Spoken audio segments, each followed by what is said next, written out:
first we're going to apply different antigens to the skin using something called percutaneous skin testing. In this vial, for example, we have a variety of pollen such as trees, weeds, and grasses. I'm going to apply just a small amount under the skin, which is not very uncomfortable to the patient. There's minimal discomfort, and we're going to watch for a reaction over 10 minutes to see if any of these pollens grow or hyperreact to the skin testing. Perfect. Next, the doctor marks the area to just watch for skin growth. She's also going to use a small card that looks for something called a wheal to determine if there's any growth with this injectable site. This can take up to 10 minutes to react, however. So this patient had a localized reaction to timothy grass, which is what we've been measuring with this card right here. So we're taking this number of this reaction and we're going to compare that to timothy grass out of extract. What we're doing now is we're doing something called an intradermal test of timothy grass, and this is going to determine how much timothy grass we mix in his antigen or vaccine at a neutralizing dose, which is the amount that he's going to take sublingually to calm down the reaction over time.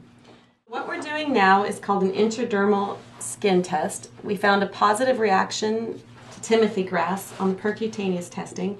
We're taking a very small amount of an extract of timothy to determine how much of a reaction we find, and that allows us to figure out what dose of antigen we put in the vaccine to neutralize.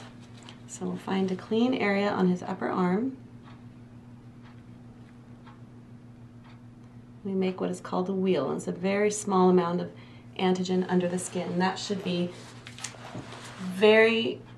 should provide a very minimal amount of discomfort to the patient. So that is a number 4, and we're going to watch this over 10 to 20 minutes to see if that will grow to one of the larger reactions. So this is how you actually go through the process of taking the drops. You're going to get a cotton ball, put a little bit of alcohol on it. This is just rubbing alcohol you're going to get from the drugstore. You want to alcohol off the top of your vial. I use a pretty firm pressure to make sure it gets in there. Then you're going to take your syringe, remove the cap, insert the syringe through the rubber top of the vial.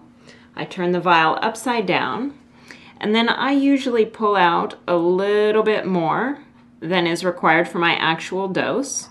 Without removing the needle from the bottle, I sort of hold the syringe with my fingers, give it a little tap to put the air bubbles at the top, and then I push the stopper further up to get to my required dose. In this case, my particular dose is 0.1, big difference from 1.0. So 0.1, and I'm going to pull that out just like that, and then you can take your dose. You simply hold the syringe up and squirt it under your tongue, like that. A little bit messy sometimes. And then you're going to take the needle and you're going to recap it.